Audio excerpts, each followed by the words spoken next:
Ang mabuting balita ng Panginoon ayon kay San Lucas. Papuri sa iyo, Panginoon. Noong panahong iyon, sinabi ni Jesus sa kanyang mga alagad, "Mag-ingat kayo na huwag magumon sa katakawan at paglalasing at mabuhos ang iyong isip sa mga intindihin sa buhay na ito.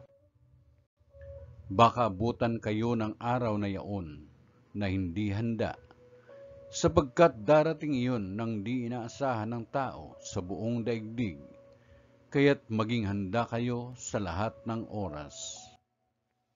Lagi ninyong idalangin na magkaroon kayo ng lakas upang makaligtas sa lahat ng mangyayaring ito at makaharap sa Anak ng Tao."